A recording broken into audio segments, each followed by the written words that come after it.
이 땅에 오신 예수님을 생각합니다. 주님 왜 오셨습니까? 주님 무엇이 얻을 게 있어서 오셨습니까? 주님 무슨 대접을 받을 게 있어서 오셨습니까? 주님 무슨 우리로부터의 반응을 기대하셔서 오셨습니까? 주님 오신 이래로 많은 세월이 지나갔지만 세상은 아직 주님을 이해하지 못하고 때로는 우리도 주님의 오심을 온전히 알지 못합니다. 주님 이 시간 말씀 앞에 귀를 열고자 하오니 우리의 어둡고 우둔한 귀를 열어주셔서 주의 생명 되신 말씀으로 채워주실 때에 우리의 삶의 한 부분 한 부분에 구석구석 이 은혜가 스며들 수 있도록 복을 내려 주시옵소서. 예수님의 이름으로 기도합니다. 아멘. 오늘 아침에 확인을 해봤더니 평창 동계올림픽이 한 달 반 정도가 남았습니다. 우리나라에서 또 말도 많고 또 탈도 많고 여러 가지 과정들이 있었습니다만 아무튼 각계각층에서 열심히 또 준비하고 인프라를 만들고 있는 것을 우리가 다 목격하고 있습니다. 이 동계 스포츠 하면 아마 우리나라 사람들 중에서 많은 분들이 김연아 선수를 떠올리실 겁니다. 이 김연아 선수가 지금도 이 평창 동계올림픽 홍보대사로 열심히 또 이렇게 뛰어다니고 있는데 화려했던 그 선수 경력을 마무리하고서 또 이런 어떤 지도자나 또 대표자로서 열심히 이런 일을 하고 있는데 그의 열심은 사실 선수 시절에도 굉장히 유명했죠. 아마 대부분의 분들이 잘 알고 계실 것입니다. 근데 이번에 말씀을 준비하면서 하나 좀 새롭게 이렇구나라고 알게 된 게 있다면 김연아 선수가 약 10 몇 년간의 17년 정도의 이 선수 생활을 하면서 한 해에 넘어진 횟수가 얼마일까? 한 해에 1800번을 넘어졌다고 합니다. 매년 2000번 정도 넘어지는 거죠. 한 해 정도에. 그 연습량 자체도 굉장해서 한 해 중에 한 300일 정도는 훈련장에 늘 있고 그 훈련을 하기 시작하면 하루에 8시간 평균 하고 또 한 해 동안 1년 동안 점프하는 것만 9,000번이 된다고 합니다. 그러니까 이렇게 연습을 많이 하니까 또 그 와중에 넘어지는 것도 많을 거고 그 넘어지는 횟수가 거의 2,000번에 육박한다라는 것이죠. 사실 관중 입장에서 보면요, 우리들의 입장에서 보면 김연아 선수가 넘어지는 장면은 많이 못 봤죠. 그죠? 있긴 있었습니다. 그러나 많이 못 본 이유는 무엇이죠? 넘어지지 않을 만큼 평상시에 연습하고 다 넘어져 봤기 때문에 더 이상 넘어지지 않는다는 것이죠. 넘어진다는 것은 뭐냐면 선수 입장에서 뭔가가 이제 부족한데 그 부족한 걸 덮을 만큼의 대단한 이 연습량을 가지고 해버렸기 때문에 그렇게 된다는 것이죠. 그러니까 피겨 선수라면 뭐 당연히 넘어지는 게 당연한 일인데 그것을 넘어지지 않을 때까지 연습했다라는 것입니다. 신앙생활 중에서 넘어지는 것은 피할 수가 없어요. 누구나 신앙생활을 해나가다가 넘어집니다. 그런데 자꾸 넘어진다면 이것을 점검해 봐야 돼요. 신앙생활 중에 넘어지는 것은 누구에게나 있는 일이지만 내가 유독 신앙생활을 하는 중에 이것에도 넘어지고 저것에도 넘어지고 유혹에도 넘어지고 시험에도 흔들리고 감정에도 흔들리고 이 사람과도 관계가 문제가 있고 계속해서 넘어진다면 무엇을 물어봐야 하냐면 내가 경건을 추구하고 있는가 이렇게 물어야 합니다. 내가 예수를 믿는다는 것, 내가 신앙생활을 해나가는 것이 그 목표점이 경건을 향하여서 나아가는 이 목표점이 확실한가 물어보아야 합니다. 오늘 본문에서는 경건에 대해서 다루고 있기 때문입니다. 이 본문만이 아니라 사실 성경 곳곳에서 우리가 어떻게 경건에 이르기를 연습해야 되는지 여러 군데에서 강조를 하고 있죠. 그런데 이 오늘 본문의 특징은 무엇이냐면 이 경건에 이르는 것과 관련성이 있는 하나의 중요한 사실을 말해주는데 그것이 무엇이냐면 바로 주 예수를 암입니다. 주 예수, 하나님과 주 예수를 아는 것, 이 얘기를 아주 중요한 포인트마다 사용하면서 이 경건이라는 걸 설명하고 있어요. 예수를 아는 것 혹은 예수를 알아가는 것과 이 경건의 얘기를 연습하는 게 아주 뗄래야 뗄 수 없는 밀접한 관련성 속에 있다라는 것입니다. 본문에 시작할 때 이 베드로 후서가 이제 시작하면서 여러분들이 아마 다른 서신서, 신약에 있는 바울 서신이 됐든 혹은 다른 공동 서신이 됐든 간에 이 서신서 서두와 상당히 비슷한 말을 또 하죠. 그죠? 그러면서 예수 그리스도의 종이요 사도인 시몬 베드로가 이렇게 편지를 씁니다. 2절 말씀에 하나님과 우리 주 예수를 알므로써, 알미란 단어를 여기서 처음 씁니다. 예수를 알므로써 은혜와 평화가 여러분에게 더욱 풍성하여지기를 바랍니다. 축복이자 편지의 저작 목적이에요. 이게 뭐라고요? 여러분들의 삶이 풍성해지는 것, 이 편지의 목적이 그거예요. 이 편지를 받아 읽고 있는 이 성도들이 이 편지를 읽음으로 말미암아 하나님께서 주시는 은혜와 평화가 삶 가운데 풍성해지는 것, 이것의 저작 목적이자 이 사도의 소망이다라고 말할 수 있습니다. 근데 시작할 때 여러분 보시면 늘 편지글마다 서두에 이 말이 있어요. 우리 주 예수라는 말입니다. 우리 주 예수. 그러니까 우리 주 예수라는 말이 우리가 익숙하게 쓰는 말이라서 사실 우리 주 예수가 나올 때마다 우리가 성경 공부를 하건 큐티를 하건 꼭 다시 한번 복습을 하세요. 우리 주 예수가 무슨 뜻인가. 이전에도 여러분들과 한번 나눴는데 가장 큰 특징은 우리가 우리 주 예수라고 부를 때에 지금 내가 믿고 있는 이 종교는 주인이 있는 종교구나 라는 걸 기억해야 돼요. 주인이 있는 종교예요. 기독교는. 다른 어떤 종교는 뭐 예외들도 있습니다만 대부분의 이것을 이루어가는 그 주체가 자기 자신입니다. 그리고 자기의 결정과 자기의 모든 자기의 마음과 자기 가치 기준에 의해서 사람들은 자기들만의 종교 혹은 영성을 만들어 가려고 하고 기독교라는 이름을 갖고 있어도 많은 사람들이 그렇게 합니다. 그러나 기억해야 합니다. 우리는 주인을 모신 자들입니다. 우리는 주인을 가진 종교, 기독교, 예수 그리스도교에 속해 있는 것입니다. 그런데 이 주인이 있다라는 것은 우리 본성에 반대돼요. 이게 문제입니다. 우리의 타락한 본성은 뭐냐면요. 항상 내 맘대로 하고 싶어요. 그렇다고 해서 막 폭군처럼 막 자기 멋대로 우리가 뭐 다 하려고 한다. 그 뜻은 아니에요. 예의도 지킬 건 지키고 뭐 서로 간에 뭐 경계선도 좀 지켜주고 뭐 이렇게 하죠. 그러지 않으면 왕따가 되니까. 그런데 그럼에도 불구하고 우리가 세상적으로 생각하는 예의와 매너를 지키면서 결국 그 주인은 누가 되어야 된다고 우리는 늘 느끼냐면 내가, 내 감정이, 내 기분이 뭐가 돼, 내 인격이 뭐가 돼, 내 이름이 뭐가 돼, 내 자리가 뭐가 돼, 내 수입이 뭐가 돼를 생각하는 거예요. 우리 본성에 반하는 일이에요. 우리 주 예수라고 부르는 것은 예수의 이름을 부를 때마다 우리의 본성을 죽이는 일입니다. 한번 따라해 보시겠어요? 우리 주 예수. 주 예수여. 여러분들이 기도하실 때마다 주 예수여 라고 말할 때 이것은 우리의 본성, 타락한 본성에 공격을 가하는 일입니다. 너 주인 아니야. 네가 가지건 못 가지건 그건 주권자에게 달려있어. 네가 이루건 못 이루건 너는 감사하는 것이 너의 일이라고 주님 말씀하셨어. 이것이 주인을 인정하는 사람들의 태도인 것입니다.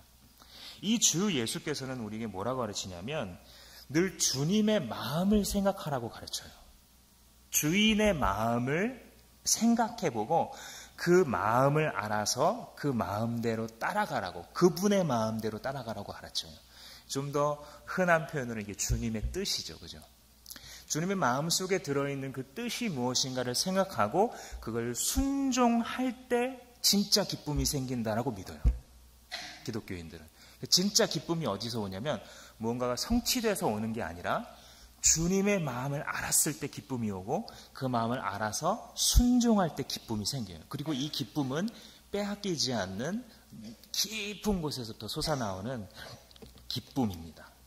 그러니까 주님의 마음을 알고 순종하는 데에서 기쁨이 나오고 그 기쁨으로 살아가는 것이 바로 신앙생활이에요. 모든 그리스도인들의 비밀은 다 여기 들어 있습니다. 우리가 신앙생활을 하면서 신앙생활이 재미있느냐 없느냐가 여기에 달려 있어요. 우리가 신앙생활을 하면서 내가 성장하느냐 안 하느냐가 여기에 달려 있어요. 신앙 연수가 늘어갈수록 나의 인격이 따라오느냐 안 따라오느냐가 여기에 달려 있어요. 기쁨으로 주의 마음을 받아들이고 순종하느냐 안 하느냐. 이게 비밀이죠. 그래서 왜냐하면 해보지 않으면 이것이 마치 기독교는 이것도 하라 그러고 저것도 하라고 이런 율법의 종교로, 법의 종교로 여겨지거든요. 그러나 기독교가, 성경이 가르치는 것은 바로 기독교는 법의 종교가 아니라 영의 종교이다라고 말하는 것은 그 하나님의 마음, 하나님의 뜻과 관련이 있는 것이죠. 그래서 주 예수를 알매에 대해서 계속해서 반복하면서 그분을 알아가는 일에 대한 중요성을 이야기하고 있는 것입니다. 1, 2절에서 편지를 쓴 이유를 이야기하고서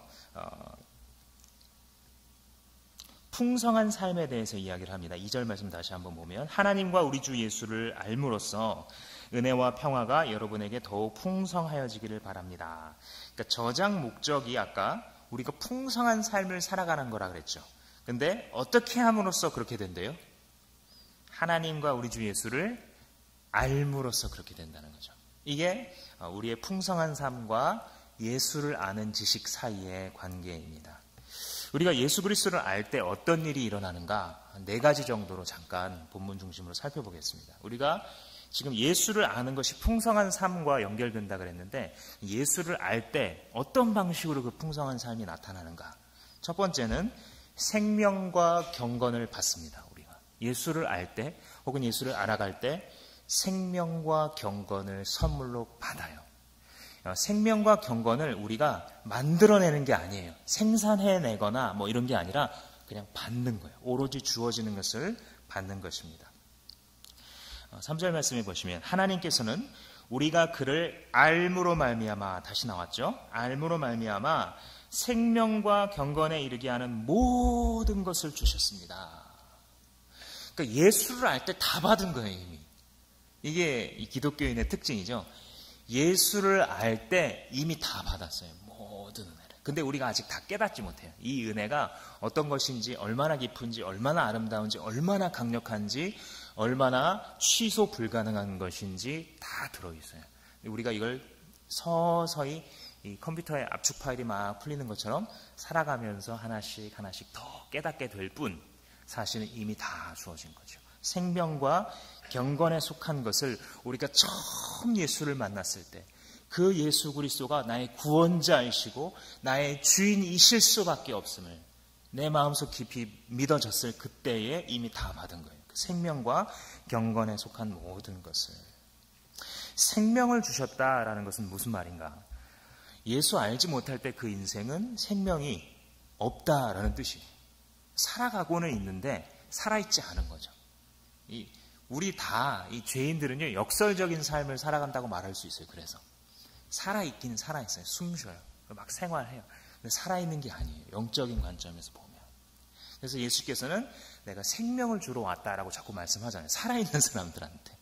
무덤에 가서 시체들에게 이렇게 말씀하시는 게 아니거든요. 엄연히 살아있는 사람들한테 내가 너희들한테 삶을 주마, 생명을 주마 이렇게 말씀하셔서 사람들이 기분 나빠하는 거거든요. 당시 사람들이. 그런데 영적으로 보면 그 말이 맞죠.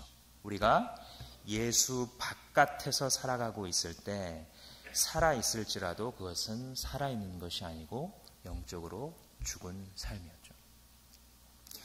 예수가 우리 바깥에, 우리가 예수 그리스도 바깥에서 우리가 있을 때 느꼈던 여러 가지 삶의 갈증들은 뭐 이런 모양 저런 모양 이런 색깔 저런 색깔들로 삶의 갈증이 느껴지잖아요. 이걸 하나로 좀 요약해보자면 그게 뭐냐면 죽을 맛이에요. 결국은 죽을 맛.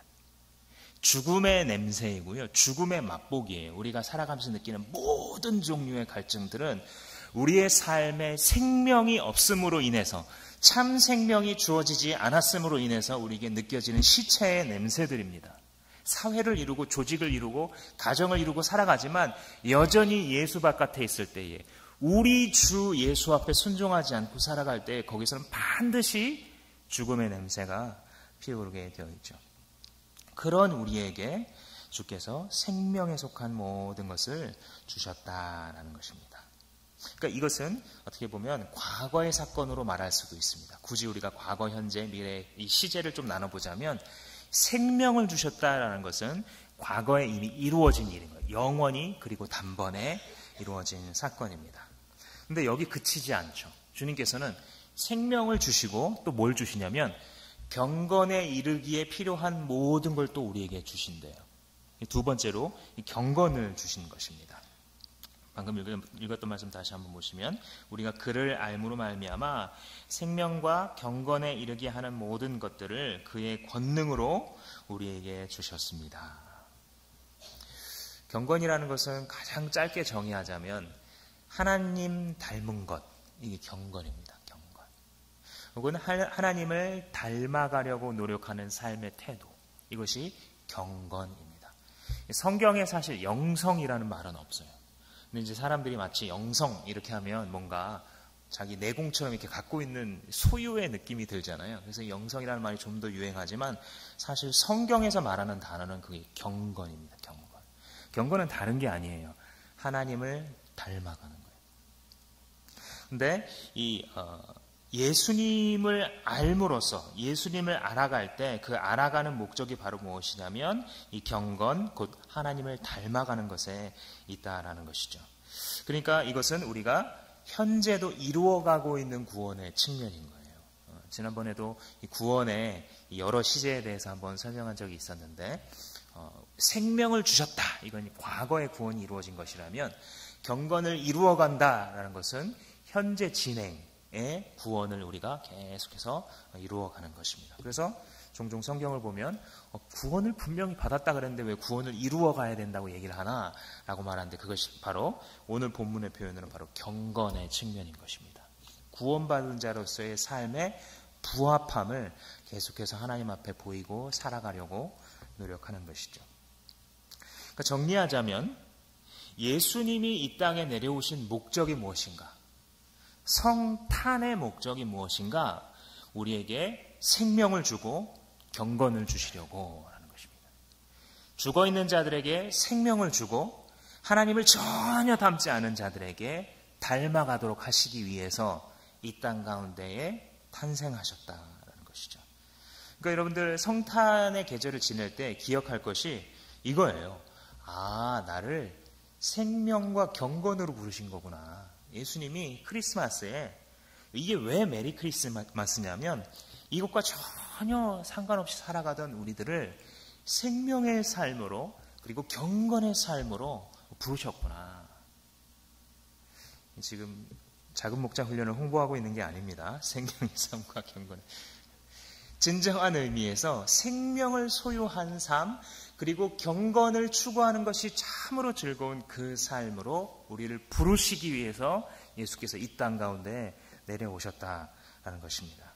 그러니까 이 경건에 이르려고 우리가 살아가고자 할 때 우리는 우리가 이미 받았던 생명을 전달하는 사람으로서 살아가게 되는 것입니다. 그러니까 아직도 주님을 알지 못하는 VIP들의 입장에서 보자면 우리의 살아가는 그 삶이 그들에게 생명을 전달하고 그들이 생명을 받아들일 수 있도록 돕는 자의 역할이라는 것이죠. 그래서 첫 번째로 이렇게 예수를 우리가 알았을 때 무슨 일이 일어나는가? 생명과 경건을 선물 받는다. 첫 번째 아주 놀라운 선언입니다. 두 번째 우리가 예수를 알 때 무엇이 주어지냐면 하나님을 누리는 삶을 선물 받아요. 하나님을 누리는 삶을 선물 받습니다. 3절 하반절에 보시면 하나님은 우리를 부르셔서 그의 영광과 덕을 누리게 해주신 분이십니다. 그의 부르심의 목적이 어디에 있냐면 우리를 부르셔서 그의 영광과 덕을 누리게 한대요. 영광과 덕이 여기서 영광이라는 건 뭐냐면요. 그 막 찬란한 이런 여러분 영광을 생각하시죠? 맞습니다. 근데 그 본질이 뭐냐면 하나님은 원래 하나님이세요. 원래 높으시고요. 원래 권능이 한이 없으시고 원래 지혜로우시고 원래 아름다우시고 원래 거룩하세요. 그런데 단지 문제가 뭐예요? 우리가 그것을 알아요 몰라요? 몰라요. 못 알아봐요. 그리고 관심도 없어요.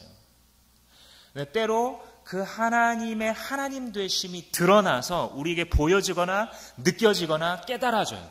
그럴 때 사람들이 뭐라 그러냐면 하나님의 영광이라고 말하게 되는 거예요. 하나님은 원래보다 뭔가를 더 멋있게 보여주시는 분이 아니에요. 하나님은 영원히 변하지 않으시고 회전하는 그림자도 없으시다라고 성경이 가르치잖아요. 그 하나님의 영광을 가리워져서 보지 못했던 우리가 보여지는 거예요. 그 하나님의 하나님 되심. 그래서 그 영광을 만난 자들은 첫 번째는 두려워하고요. 예수의 피가 발리운 자들, 담대함으로 하나님 앞에 설 수 있게 된 자들은 이제 그 영광을 즐거워할 수 있게 됩니다. 하나님의 영광을 찬양하는 게 이렇게 감격스러웠구나 느껴본 적 있으시죠? 아까도 여러분들 찬양하셨지만 우리가 참된 예배자로서 하나님을 찬양할 때에 우리가 속에서 갖게 되는 그 즐거움이 바로 뭐냐면 하나님의 영광을 느끼고 인정했다는 데서 오는 감격인 것입니다. 덕은 무엇이냐면 원래는 탁월성이에요. 탁월성. 이 덕이라는 단어는 탁월성입니다. 근데 그 탁월성이 주로 많이 나타나는 곳이 어디냐면 성품의 탁월성 그리고 도덕적 가치로서의 탁월성이에요. 헬라 시대 때 많이 썼던 단어입니다. 그러니까 이 덕이라는 것은 무엇이냐면요.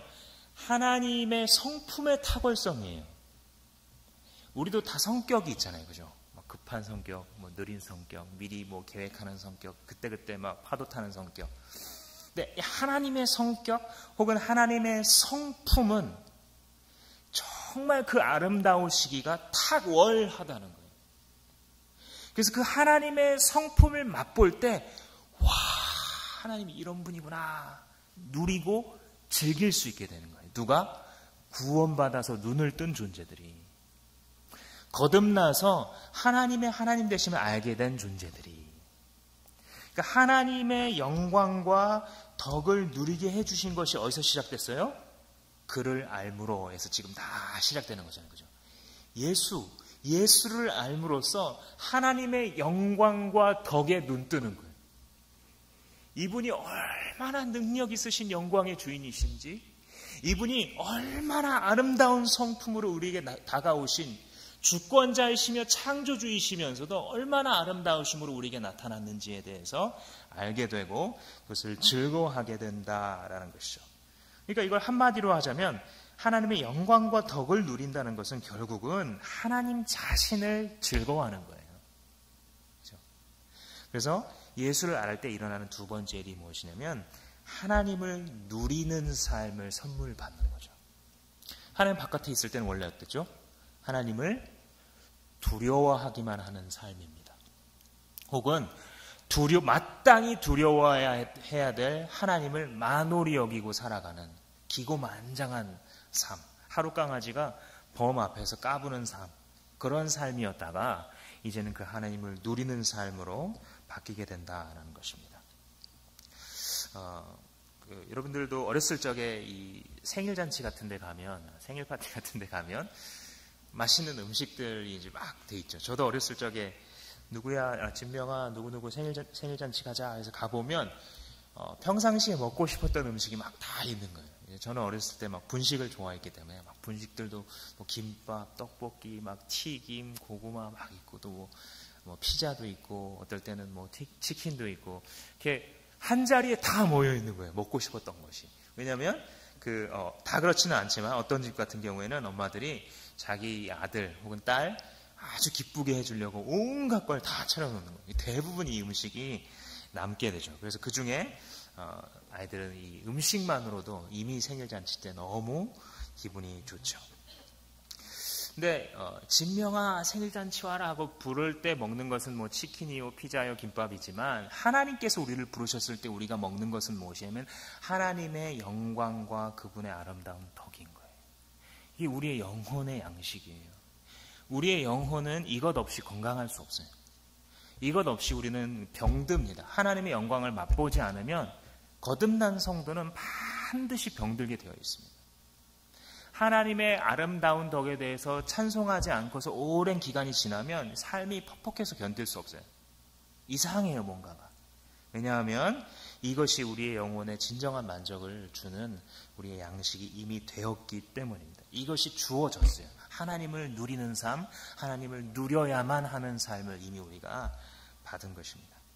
세 번째로 예수를 알 때 우리가 받은 것은 무엇이냐면 위대한 약속이 내 것 되는 삶을 받았습니다. 위대하신 하나님의 약속이, 나와 상관없었던 그 위대하신 하나님의 약속이 내 것이 되는 삶입니다. 4절 말씀해 보시면 그는 이 영광과 덕으로 귀중하고 아주 위대한 약속들을 우리에게 주셨습니다. 그것은 이 약속들로 말미암아 여러분이 세상에서 정욕 때문에 부패하는 사람이 되는 것이 아니라 하나님 성품에 참여하는 사람 되게 하라는 것입니다. 그러니까 뭐냐면 이 위대한 약속을 주셔서 부패한 세상에 속한 존재로 살아가지 않도록 우리를 불러내시는 거예요. 부패하고 썩어가는 세상으로부터 죽음 냄새 나는 죽을 맛으로 가득한 이 세상에 갇혀서 벗어나지 못하는 삶에서 우리를 건져내시는 거예요. 여기서 지금 보면 부패한 사람이 되는 것이 아니라 이렇게 되어 있는데 문자적으로 번역하면 거기서 탈출시키셔서 이렇게 되어 있어요. 부패하고 썩어가는 이 삶에서 우리를 탈출시키시는 거예요. 누가? 예수께서. 언제? 우리가 예수를 알 때에. 예수 그리스도를 알 때에 우리를 그렇게 불러내셔서 위대한 약속을 주시는 것입니다. 예수 안에서 우리에게 약속된 영원한 하나님의 나라와 우리의 구원에 대해서 이야기하고 있는 것이죠. 이것이 왜 그렇게 이 4절의 표현처럼 귀중한 약속이고 또 위대한 약속인가? 하나님의 독생자가 걸려있기 때문에 귀중합니다. 이 약속 안에는 하나님의 독생자가 포함되어 있어요. 그리고 이 약속 안에는 그 독생자를 실제로 피조물의 옷을 입혀서 내려보내시고 그 내려오신 신께서 하나님께서 결국은 고난당하고 모욕당하고 모든 받아야 될 수치와 불명예는 다 뒤집어 쓴 채로 사람들에게 조롱받고 십자가에 죽으셨기 때문에 그런데 그것을 계획하시고 그 계획대로 약속하셨기 때문에 위대한 것이죠. 그래서 이 하나님의 약속은 귀중하고 위대한 것입니다. 그래서 이 약속을 생각할 때에 우리에게 기쁨이 있는 것입니다. 그래서 이 하나님의 약속을 생각할 때에 우리는 하나님의 은혜를 느끼는 것입니다. 그래서 이 약속을 생각할 때에 이미 약속대로 이루셨던 하나님께서 나의 삶 가운데도 그렇게 이루시겠구나라고 신뢰할 수 있는 것입니다. 이미 교회사 속에서 그렇게 약속대로 일해 오셨던 하나님께서 우리 공동체를 그렇게 사용하시겠구나라고 믿을 수 있는 것입니다. 이 약속의 목적은 방금 얘기했던 것처럼 세상에서 정욕 때문에 부패하는 사람들로부터 우리를 건져줍니다. 충북 제천의 화재 사고가 다시 한번 국가에 일어난 제법 큰 규모의 인명사고이기 때문에 여러 가지 또 그 이슈가 또 다른 이슈를 만들어내는 여러 가지 상황을 우리가 계속 목격하고 있습니다. 이게 과연 건물 주인의 잘못이냐, 아니면 소동 대처를 잘못한 소방관의 잘못이냐, 관리구청의 잘못이냐, 아니면 소방법 잘못이냐, 아니면 국가 잘못이냐, 기자 잘못이냐, 아무튼 누구 잘못이냐 막 이야기하고 있습니다. 사실은 이것들은 모두 우리가 이 썩어가는 부패하는 죽음 냄새 나는 세상을 그냥 경험하고 있는 거예요. 그리고 그 죽음의 냄새에 제멋대로 반응하는 사람들의 각양각색의 모습을 우리가 그냥 보고 있는 것입니다. 지난 권력자들의 수사 과정에서 드러나고 있는 각종 부패와 비리의 모습을 보면서 아마 욕하시는 분들이 많을 겁니다. 분통 터뜨리기도 하고 혹은 이걸 믿을 수 없어 하시는 분들도 많을 것입니다. 저도 이런 뉴스를 보면서 자꾸 이 욕이 늘어요. 욕이. 그러면 안 되는데 뉴스를 보면 자꾸 이 욕이 나오면 목사가 이런 욕하면 안 되는데 이렇게 이제 자기를 다스리려고 하지만 또 뒤집어서 생각해 보면 이 타락한 권력이 맞고 그것을 비판하고 그걸 바로잡는 것은 분명히 우리 시민들이 해야 될 일이지만 또한 우리가 하나님 나라에서 관점에서 봤을 때는 이 모든 것이 부패의 냄새인 것이죠. 썩어가는 세상, 죄로 오염되어서 그 운명이 이미 정해져 있던 그 세상이 그 정해진 코스대로 가는 것일 뿐, 그리고 그 코스에서 그 토악질의 냄새를 맡아서 괴로운 것일 뿐, 그것은 하나님께서 이미 우리에게 가르쳐 주신 그 길대로 가고 있는 것일 뿐입니다. 따라서 지나치게 좌절하거나 지나치게 자해하거나 지나치게 실망할 필요는 없는 것이죠. 왜냐하면 주님의 약속은 무엇이냐면, 이 위대한 약속은 무엇이냐면 거기로부터 건져내시겠다는 것입니다. 우리가 예수를 알았을 때 예수 그리스도께서 우리를 그러한 삶에서 건져내셔서 주님의 성품에 참여하게 하는 것입니다. 네 번째로 바로 예수를 알 때 일어나는 일이 바로 뭐냐면 하나님의 성품에 참여하는 사람이 되는 것이죠. 부패한 세상 가운데서 우리를 건져내셔서 그냥 좋은 나라 정도를 주시는 게 아니라 하나님의 성품에 참여하는 사람이 되게 한다. 참 놀라운 표현이 아닐 수 없습니다. 사실 이 표현은요, 아마 피조물의 머리로는 아무리 연구를 해도 그 깊이를 다 깨닫지 못할 겁니다. 아무리 신학자들이 많이 연구해도. 하나님의 성품에 참여한다. 이것이 과연 무엇일까? 그래서 교회사 속에서 우리가 신이 된다라고 해석한 사람들도 있었어요. 마치 힌두교처럼, 범신론처럼, 우리가 세상을 이렇게 존재하는 이 신의 존재에 우리가 여러 걱정들을 버리고 접속하면 우리도 신의 일부가 된다. 이렇게 받아들이는 것이 많은 힌두교와 힌두교 계열의 종교들과 범신론의 특징이잖아요. 근데 기독교 안에서도 역사 속에서 그런 일들이 있었어요. 그렇게 받아들이는 거예요. 근데 아니죠. 우리가 아무리 신의 성품에 참여해도 성경이 가르치는 바는 창조주와 피조물의 경계가 분명하게 남습니까? 남지 않습니까? 분명하게 남아요. 요한계시록에 보면 종말에 대해서 가르치는 것을 보면 우리가 피조물로서 온전하게 남아요. 그런데 또 한편으로는 주님께서 우리가 흠도 없고 티도 없는 완전한 존재로 주님 앞에 선대요. 이거 우리가 다 깨달을 수 없는 거죠. 그 나라 가기까지. 여기서도 신의 성품에 참여하게 해준다. 우리가 한 가지 알 수 있는 점은 뭐냐면 이게 무슨 뜻이냐면 주님을 굉장히 닮는 거구나 라는 것을 알 수 있어요. 특별히 아까 하나님의 덕을 누린다 그랬잖아요. 3절에서. 하나님의 탁월하신 성품을 누리는 게 바로 우리에게 주어진 선물인데 그 탁월하신 성품을 누리고 그분과 같이 부딪히다가 그분의 성품을 계속해서 닮아가는 것이에요. 그렇게 해석할 수가 있습니다.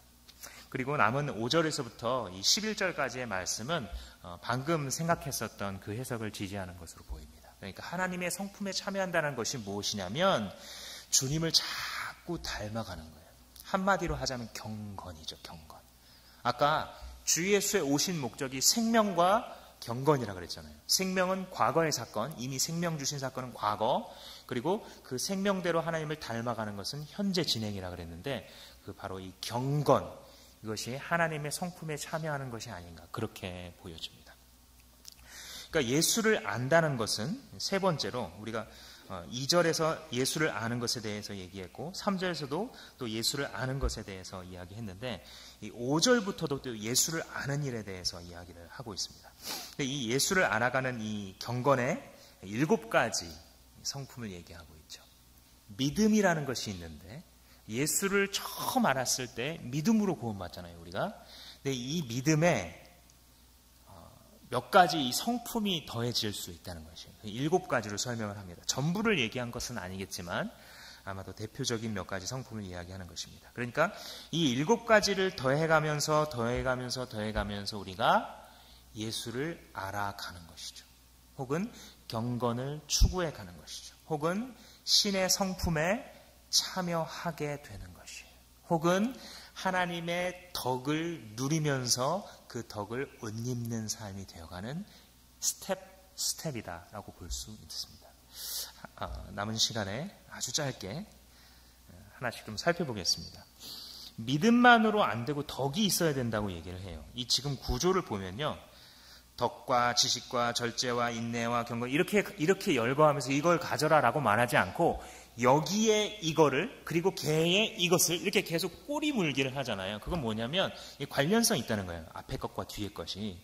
그런데 믿음의 덕을 더하라는 말은 뭐냐면요. 믿음의 덕이 없을 수도 있다는 거예요. 그죠? 믿어서 예수 믿는 예수가 나의 구원자라는 믿음이 있는데 그 믿음에 하나님의 탁월하신 성품이 아직 묻지 않은 경우가 있을 수 있다 없다? 있다라는 거예요. 한마디로 미성숙한 신앙인 것이죠. 이 덕은 하나님의 성품을 우리가 닮아가는 것인데 어떻게 그것을 닮아갈 수 있는가? 그것을 묵상할 때 우리의 마음이 하나님의 성품에 젖어들게 됩니다. 하나님의 아름다우신 덕, 그분의 사랑과 그분의 자비와 그분의 있는 모습 그대로 용납하시려는 마음, 이런 하나님의 덕을 묵상할 때에 내 마음이 감동하고 젖어들고 나도 그렇게 해야 되겠다라는 누가 시키지 않았는데도 불구하고 내 마음 가운데서 이런 마음이 자꾸 생겨나죠. 말씀을 들을 때마다 기도할 때마다 주님이 자꾸 말씀하세요. 그것이 무엇이냐면 덕이 더해지는 것입니다. 이 덕이 없는 믿음의 사람들을 보면요, 우리가 참 마음이 힘들어요. 분명히 믿음은 있어요. 근데 이 믿음의 덕을 더하지 않은 상태로 믿음의 연수가 오래 지나면 괴물 같은 모습이 돼요.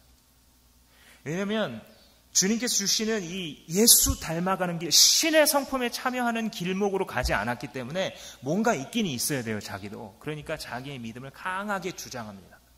자기의 믿음이 얼마나 좋은지, 자기의 믿음이 얼마나 센지에 대해서 이런저런 모습으로 주장하고 그것을 무시당하면 화를 내죠. 그러나 사실은 가야 할 길은 그 길이 아닙니다. 덕을 더하는 길인 것이죠. 근데 덕에 지식을 더하라 그랬는데 이 말은 역시 덕이 있는데 남들이 봤을 때 저분의 성품이 참 좋다, 크리스천답다라고 하는데 지식이 없는 경우가 있어요. 그래서 성경 말씀에 분명히 가르치고 있는데 엉뚱한 쪽으로 자꾸 막 묵상을 하고 이런 이상한 데 막 빠지는 거예요. 사실 베드로후서도 1장 이 앞부분만 빼놓고는 뒤에가 전부 다 이단 얘기입니다. 종말론 이단 얘기예요. 그러니까 믿음은 있어요. 그리고 순수하고 사람들이 인격적으로 봐줘요. 그러니까 더 이 사람을 따라가는 거죠. 전체가 우르르 지식 없이 하나님을 쫓는다고 하면서 하나님을 대적하는 길로 가는 것, 그것이 이 베드로 시대에 있었던 이단들의 모습입니다. 오늘날 시대에도 마찬가지입니다. 우리가 참 지식을 추구해야 될 이유가 여기에 있는 것이죠. 여러분들, 하나님의 말씀을 아는 지식, 말씀의 근거에서 우리의 세계관을 세우는 지식의 연습을 계속해서 해 나가시기를 바랍니다. 그 다음에는 절제를 더하라고 해요. 지식에 절제를 더하라라고 합니다.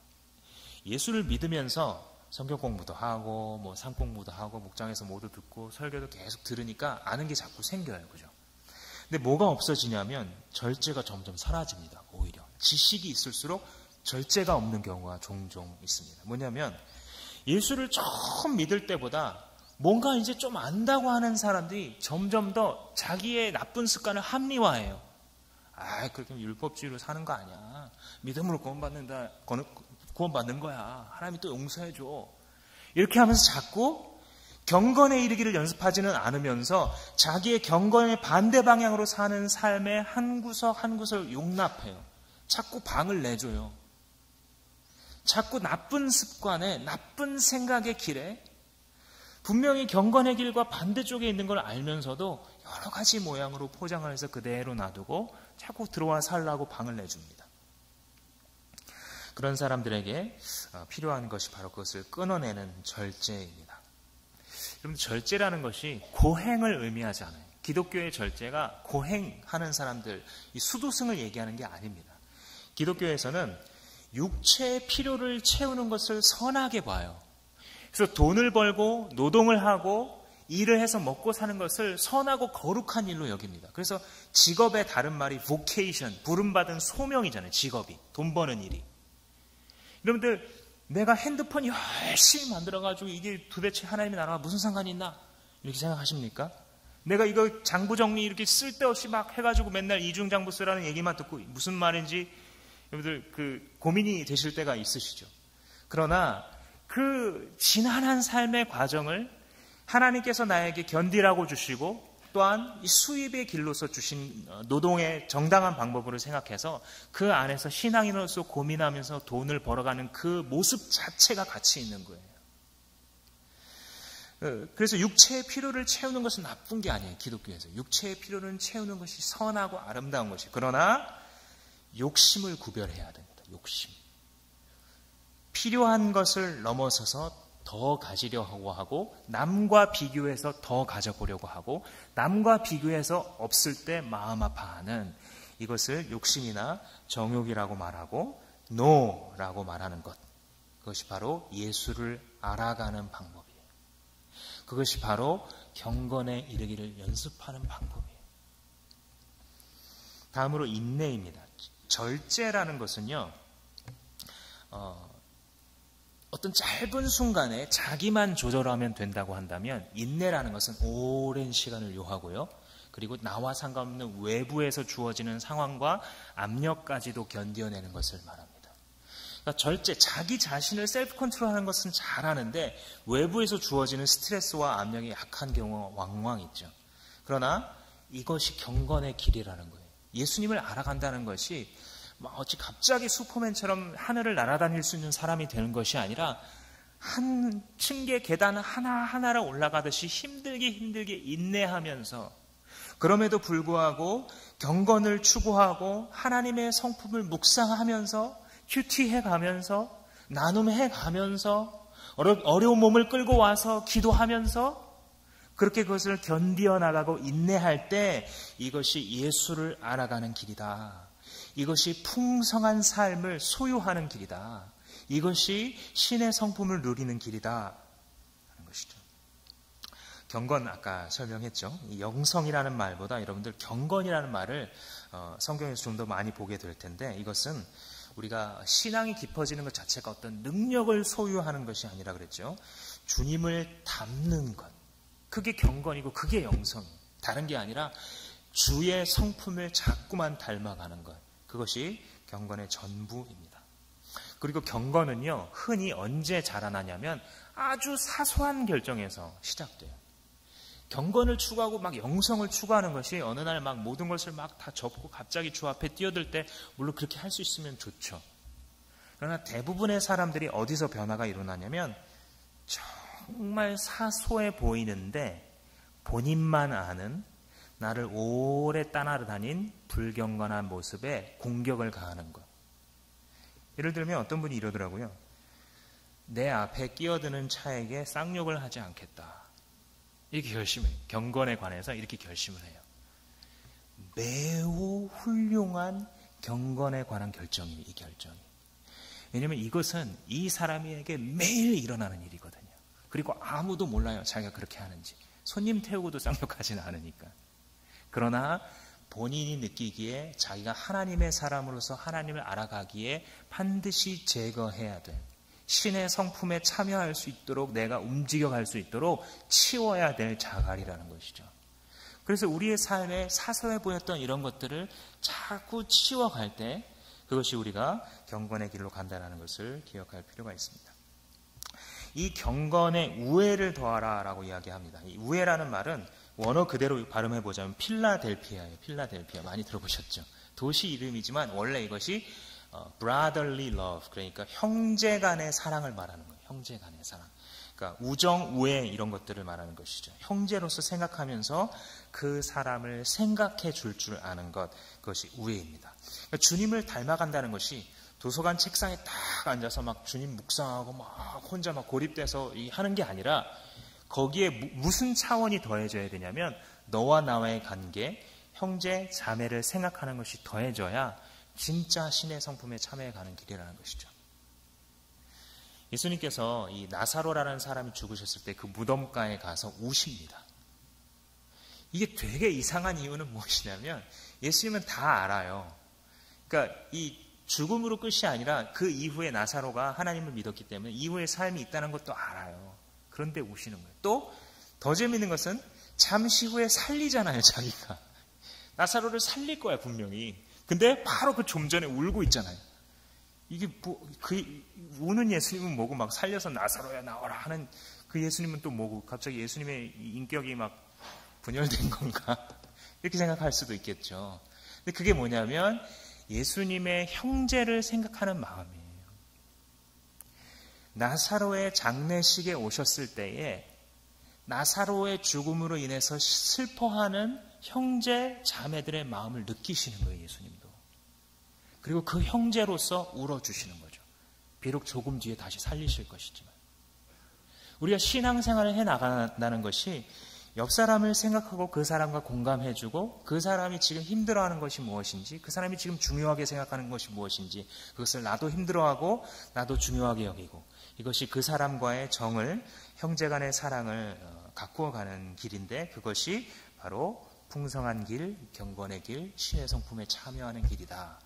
마지막으로 사랑입니다. 이 사랑은 아가페라고 되어 있죠. 그러니까 주님이 베푸신 조건 없는 사랑입니다. 우리가 예상할 수 있었던 것처럼 경건의 완성은 결국 뭐예요? 얼굴이 아니라 사랑입니다. 경건의 완성은 사랑이에요. 그러니까 믿음으로 출발했잖아요. 믿음에 덕을 더하고 덕에 지식을 더하고 지식에 절제를 더하고 쭉 더했는데 믿음으로 출발해서 무엇으로 완성돼요? 사랑으로 완성돼요. 고린도서의 말씀과 똑같죠. 우리가 믿음으로 출발해서 사랑으로 완성될 때에 우리는 풍성한 삶을 실제로 누리게 되고 신의 성품에 참여하는 그런 자가 된다라는 것입니다. 이것들이 없이 살아가는 자들을 8절에 이렇게 얘기합니다. 이런 것들이 여러분들에게 갖추어지고 또 넉넉해지면 여러분은 우리 주 예수를 아는 일에 게으르거나 열매 맺지 못하는 사람이 되지 않을 것입니다. 그러나 이것들 갖추지 못한 사람은 장님입니다. 잊어버리고 살아가기 때문에 이런 말들을 하죠. 뒤집어서 생각해보면 8절 말씀에 예수를 아는 일에 게으르거나 열매를 맺지 못하는 사람이 되지 않는다라고 했잖아요. 그러니까 경건에 이르기를 자꾸 연습하는 사람은 이런 사람이 안 된다 그러잖아요. 그러니까 뒤집어서 생각하면 뭐냐면 스스로에게 이렇게 물어보셔야 되는 거예요. 우리가 신앙생활 해나갈 때.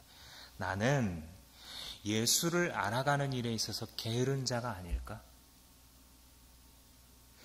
내 안에는 예수를 알아가는 일에 있어서 어떤 열매가 있지? 신의 성품에 참여해가는 일에 있어서 나의 신앙 연수가 더해갈수록, 신앙 경력이 더해갈수록 신의 성품에 참여하고 그를 닮아가는 일에 있어서 어떤 열매가 있을까라고 반드시 물어야 하는 것이죠. 그렇게 물었는데 만약에 없다, 열매가 없다, 나는 게으른 것 같다, 그럼 어떻게 해야 됩니까? 연습하면 됩니다. 넘어지지 않도록. 넘어지지 않을 때까지. 왜냐하면 반드시 넘어지지 않는 상태까지 주님이 손잡고 가실 거니까. 그것을 약속했으니까. 그와 같이 버려두지 아니하시고 끝까지 붙드신다고 주님이 약속하셨고 그 위대한 약속을 붙잡고 사는 것이 바로 우리들이니까. 사랑하는 성도 여러분, 여러분들이 받은 말씀을 마음 가운데서 굳게 하십시오. 사도 베드로가 말한 것처럼 우리 안에 주신 이 생명과 경건의 위대한 선물을 내 것으로 삼으셔서 누리고 주님이 부르시는 이 풍성한 삶, 주님 자신을 누리고 그분을 닮아가는 삶으로 여러분들 걸어가실 수 있기를 주님의 이름으로 축복합니다. 잠시 기도하시겠습니다.